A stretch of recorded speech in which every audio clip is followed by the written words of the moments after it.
What's going on, guys, and welcome back to our Ottawa Senators franchise legend fantasy draft, be it GM mode, whatever you want to call this thing. It's a mouthful, but we are here in Ottawa. We got Danny Heatley, he is the all-star, and we started off the year number one not that great. We are 8-13-2, so we started off a little bit slow, and I think our lines have a lot to do with that. So our first line is carrying us, that is for sure. We'll have a look here at our stats, but Zherdev, John Tavares, and Danny Heatley are playing unbelievable together, especially Heatley and Tavares. I was having a look at their stats. Now, their stats are pretty much identical.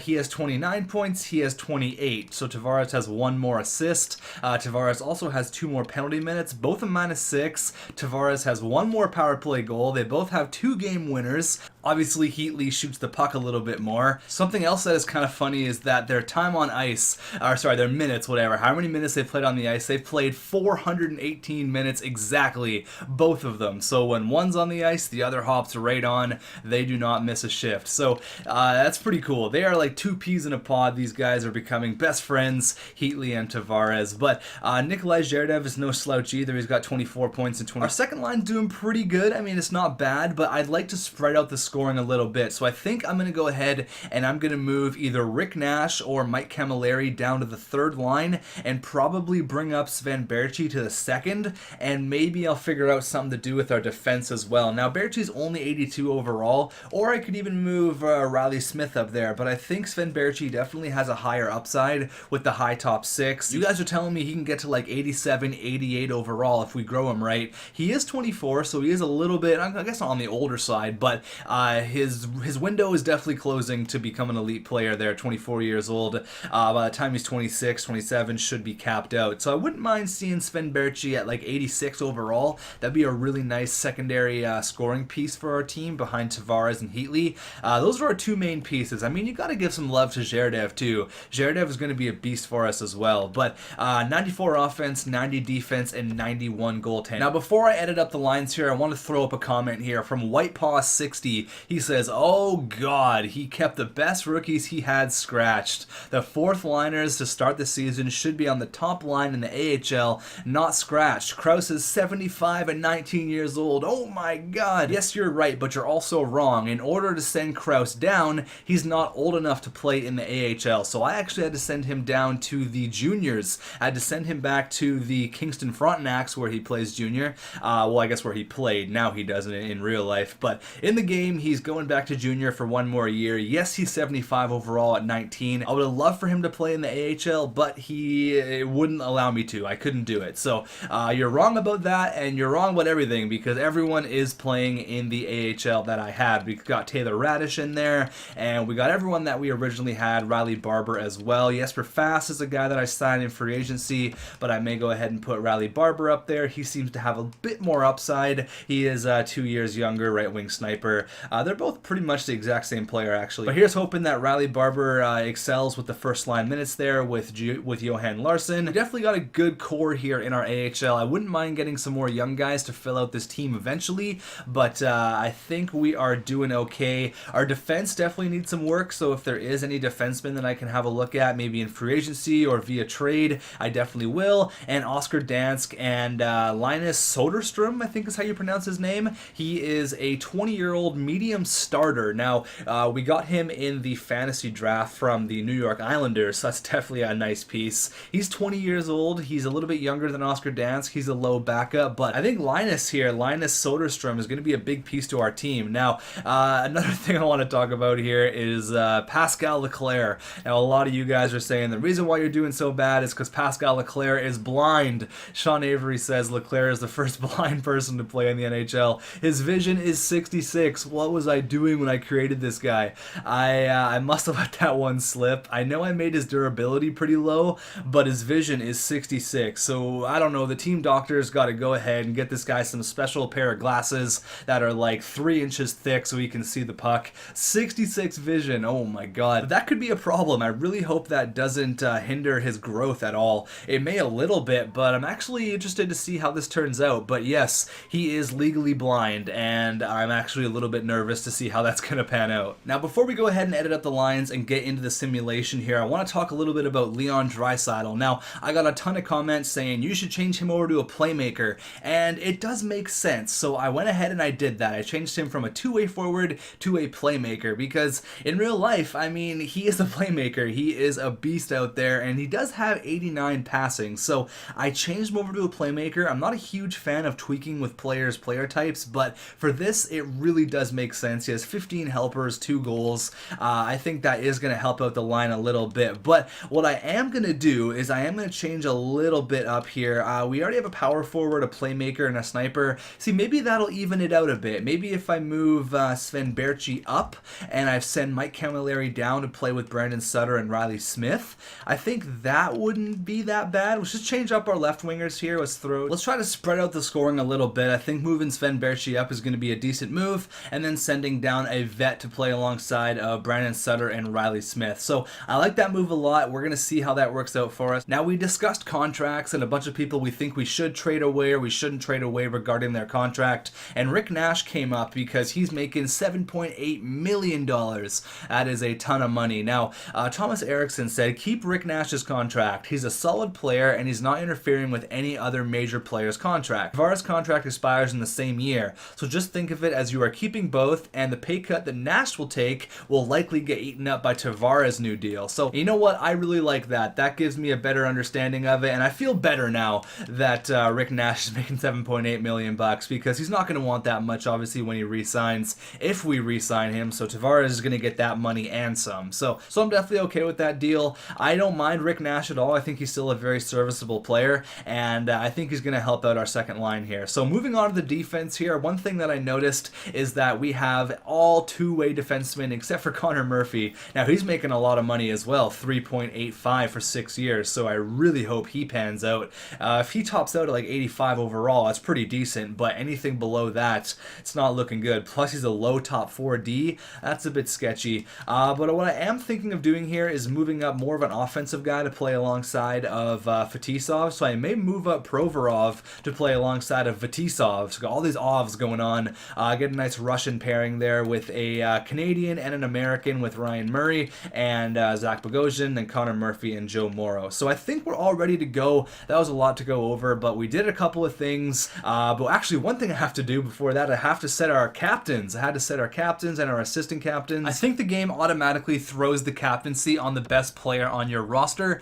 So I'm pretty sure it should go to John Tavares, and there it is right there. Number 91, JT, with the captaincy on his sweater. Now, I think I'm going to keep that. If you guys can try to give me a better reason why Tavares shouldn't be our captain, please let me hear it. But I think it's time for him to be a captain of this team. I mean, he's been the captain all year already, but officially, we're going to announce it. He is going to be the captain, and assistant captains, we got Heatley and Ryan Murray. Now, I don't know if Ryan Murray is good enough to have the assistant captain, so I think I'm going to go ahead and throw it on a vet. I'm going to go ahead and throw it on Rick Nash. There you go. All three of our letters are on forwards. I don't really mind that. Eventually, one of these young guys will go ahead and don a letter, but as of right now, we got Heatley. Well, I'm sorry, Murray. I know you're upset. I'm sorry, buddy. We got Heatley, Nash, and John Tavares as our captain. So let's go ahead here and start off the simulation. I don't know how far we're going to get. I just want to start turning things around, you know? I mean, we beat Buffalo 7-1 right there, so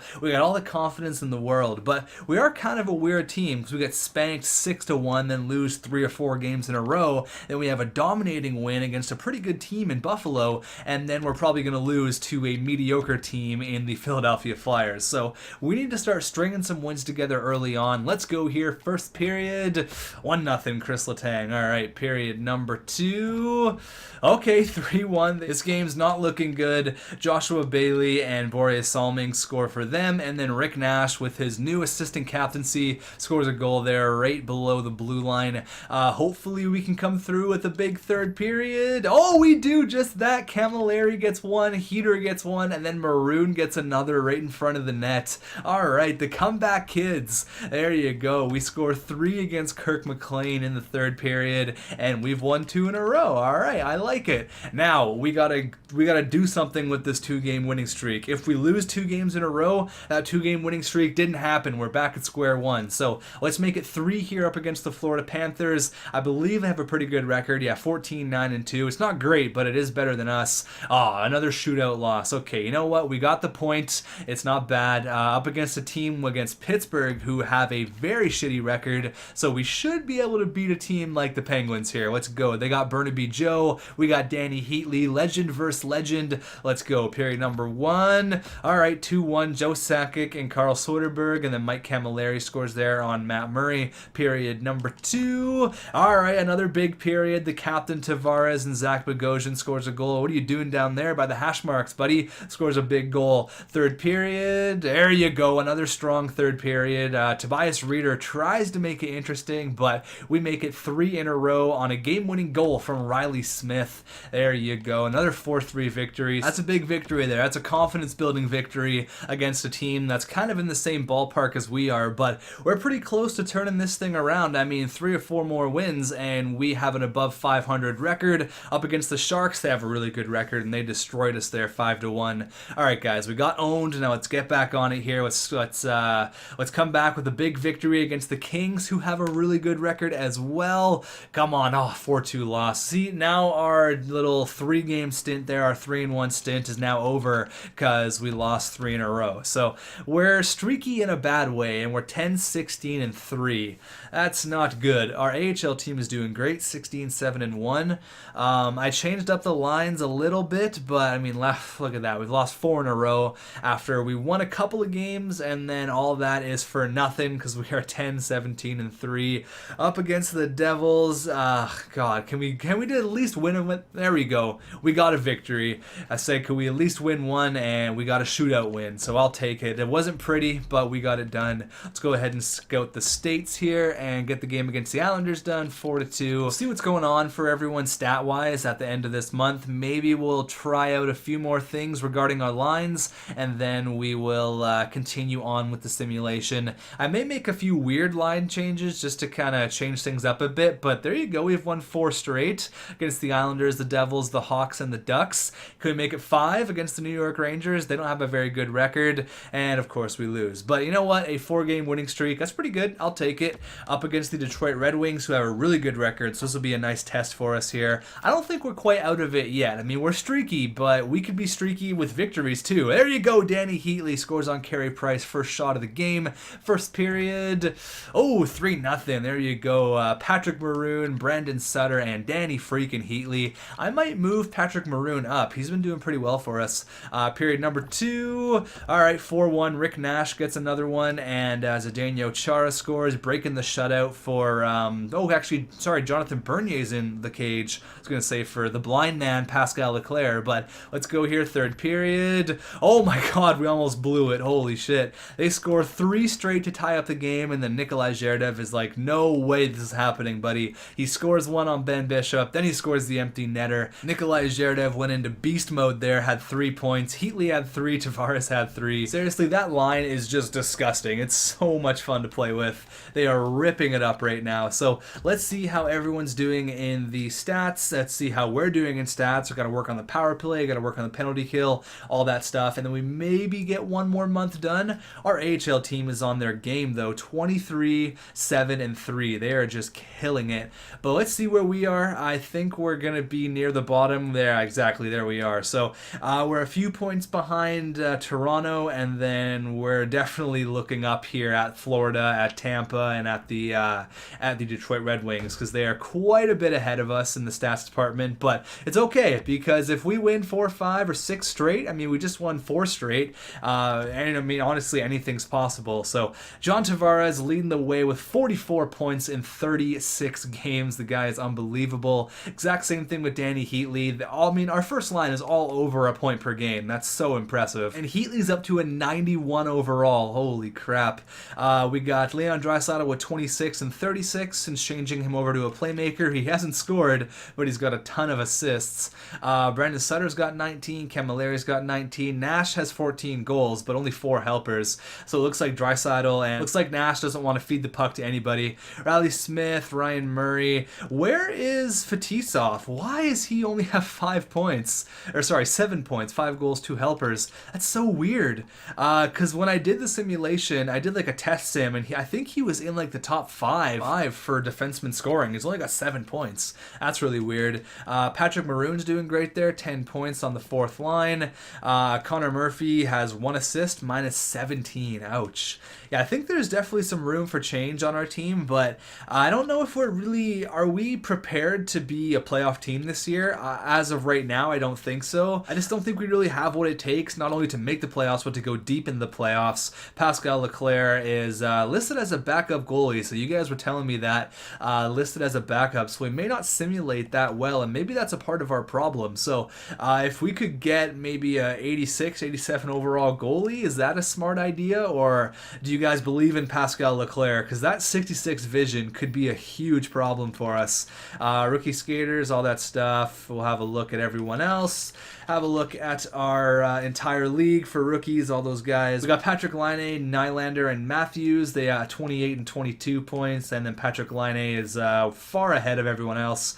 Not really sniping goals. He's only got 7, but he's got 29 helpers. And let's have a look at everybody else. Sergei Fedorov, 56 and 37. Mike Hoffman right behind him there with 54. Theo Fleury has 53, so it looks like they're playing on a line together. And it looks like Esposito and Fedorov may be on the same line. They're both centers, but we'll see. Tarasenko went back to his original team. He's got 50. There's so many points being scored right now. I love to see that. John Tavares and Danny Heatley are right there, so they're in the top 15-ish for scoring. That's good to see. So let's see what we can do about some line changes. Let's change some things up, and we'll maybe power sim one more month. Let me see what I can come up with here with the lines, and if it's a total disaster, we'll go back to best lines, and I'll hear what you guys have to say, but let me try to figure this out really quickly. You know, I think instead of making a bunch of line changes, I may make a trade for a second line sniper, maybe someone who's a little bit older, because Sven Berchi could very well become our second line sniper for next year. So maybe a guy who's 32, 33 years old, I trade Mike Camilleri and Riley Smith, who has that giant contract at $5 million for the next 6 years, which could be a definite problem for us. So I think if I maybe find a second line sniper, I could definitely ship away Camilleri and Riley Smith, and then I could bring up Johan Larsson, who is 82 overall now. He's definitely ready for the NHL. So maybe I'll look around and see what I can find. Let me have a quick look here. What about Camilleri, retain $1.5 million and a second-round pick for JVR? Will that trade go through? Let's see if I can make it go through just with a third from Ottawa for next year. Then I really got to find a way to get rid of that Riley Smith contract. So will this trade go through? Trade rejected. Okay, wow. I mean, this Camilleri contract as well. It's not too crazy, but it is not really great. It's not ideal for 3 more years at a guy who's 33. So a second round pick and Mike Camilleri, that seems more realistic. Will that go through? Trade rejected. No. Okay, well, maybe we might have to find a different avenue. Let's see if we can make this work. So I'm going to take back $600,000 of Riley Smith. Now I am prepared to go up to 1.5, which I don't really want to do, but I am prepared to do it. And I'm going to give them a third round pick in exchange for Jaromir Jagr, who is probably going to retire at the end of this year, and they get a third round pick, plus they get a serviceable player in Riley Smith. So will this trade go through? Trade rejected. No, they really don't want to take on that cap of Riley Smith. It's going to be super hard to trade a player like this. I think maybe I don't want to waste a second round pick on a guy who's going to retire, right?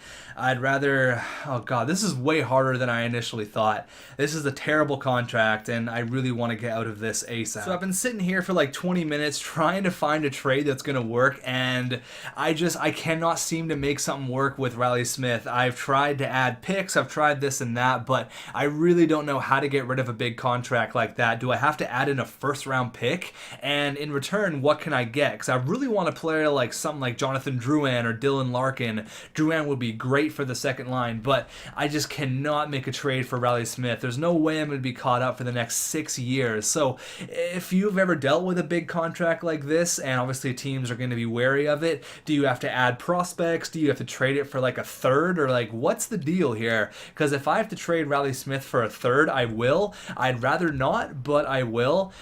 So if you have an idea of anyone that maybe has a bad contract that's for 2 more years as opposed to the next 6 that Riley Smith has, please let me know if there's a decent trading partner that you think, and maybe we'll deal with that in the next episode. But what I am going to do at the end of this video, I'm going to speed run it. I'm going to show you guys everybody's forward core, and if a name pops out at you that you think, oh, maybe you could offload Riley Smith or Mike Camilleri for this player if you do this, that, and this, and add a pick. Maybe if someone jumps out at you, you can let me know. So I'm going to speed run that at the end of the video. It should only be like a minute long if you want to stay and watch. Maybe slow it down if you'd like. I'd really appreciate the help because I've never dealt with a big giant contract like that. It's a big challenge, and I want to get rid of it. I really don't want to pay Riley Smith that much money. So what I'm going to do here is I changed up the lines a little bit. I moved up Patrick Maroon, all that stuff. I'm going to simulate probably till the 21st, and then we're going to call this one an episode, because I mean, really, what are we? Are we a playoff team? I don't know, because we're 16, 18, and 3. We've been battling to be a 500 team all year, so I think we're probably going to be on the outside looking in. Now, either are we going to be a lottery team, or are we going to be a 10 to 15 team? That's still kind of up in the air, but back-to-back wins there. I like it. All right, let's make it 3. No, another shootout loss. All right, though, we got the extra point. That's all that matters.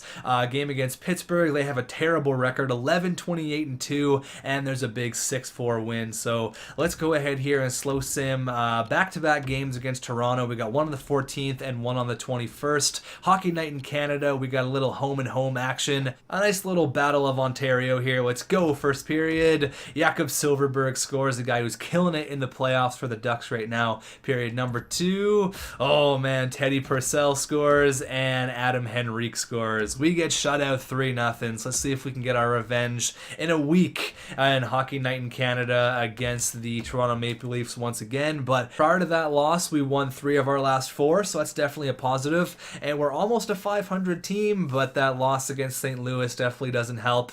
Hopefully we can get a victory against Columbus. 7-4 loss. Ouch. No way. All right, let's see if we can get our revenge and snap this 3-game winning streak against the Toronto Maple Leafs. First period. Okay, 1-1. There you go. We actually scored this time. Johnny T, our captain. There you go. Period number 2. Okay, Jared Spurgeon scores with 20 seconds left. Third period. Oh, man, we almost make a comeback. So close. Tavares gets another. Camilleri gets one, but Jenner, Lidstrom, and Subban. Nikolai Zherdev tries to score with the dying seconds left. He does it, but unfortunately, too little, too late. 46 shots against. Leclerc made 41 saves, but unfortunately, it was too little, too late. So I'm not going to end this on a loss. I'm going to sim until we win. If we lose 5 or 6, that's going to look really bad. So hopefully we can get a victory against Columbus. Nope, 2-1 loss. How about the Washington Capitals? We beat them twice this month. We beat them on the 1st and the 7th, and we lose on the 24th. Okay, well, how about Calgary? You guys are itching for a loss. Let's see here. They have a good record, and we win in the shootout. There we go. We are going to call this one an episode. Really quickly here, let's have a look at everyone's stats. Yeah, 42 points. Are we almost out of it here? More than halfway through the year. Are we pretty much done? Should we look at maybe trading Camilleri and Smith for picks? I don't know. You guys can let me know. But Tavares and Heatley are just killing it. Almost 60 points each in 47 games. Tavares has 60, which is very impressive. Zherdev's got 48. He's a point-a-game player. Draisaitl's got 33, only 4 goals on him. Nash has 18 goals. Camilleri's got 14. Then the rest is just, it's not good. Everyone is really struggling, especially Fetisov. I really thought he would be a lot better than he is, only 11 points. Bogosian's a +9, which is nice on a team that is full of a bunch of negatives, so that's kind of a positive there. Provorov's got 7 points, not great. It's really not that great at all. So yeah, I think, is it time to sell? Is it time to sell some players? Leclerc is 15 and 20, and let's have a look at our AHL team just for fun, see how everyone is producing there. Oscar Dansk is a beast at 28 and 5 with 4 shutouts. How's everyone doing there down in the A? We got Johan Larsson, 82 overall. He's definitely ready to come up. We got Jesper Fast. We got Pavel Buchnevich. Yes, that's how you pronounce his name. name Bushnevic, I'm pretty sure. Let me know if I'm pronouncing that wrong. Bushnevic, I'm pretty sure that's how it is. But he's got 37 points in 40 games, 80 overall. You'll see him jump up to the NHL next year. Riley Barber's up at 81. Philip Deneau is up to 80. So there's definitely some good production going on there in our AHL team. Jesper Fast has 40 points. He's up to 81. But I am really interested to see what these two are going to do. Since they are young and they're already at like their low 80 overalls, that's going to be exciting to see how they produce. It's going to be interesting to see how much they're going to grow over the course of this year. One more thing I'm going to do is show you guys the progress reports. Someone in the last video asked to see it, so we'll see for the NHL and the AHL as well. Sven Berchi looks like he's growing. That's good to see. Let's see for everyone here. Danny Heatley, Nikolai Zherdev, they've grown a lot. Fetisov has as well. Ryan Murray up to 87. That's nice to see. Sven Berchi's grown. Provorov's grown. And Joe Morrow's grown a little bit. So everyone else is kind of staying the way they are. They're a little bit stale. And have a look at our AHL team in the system. Taylor Radish is in the AHL. He's progressing really nicely. We got Sompi, who is an 18-year-old center playmaker. He's progressing nicely.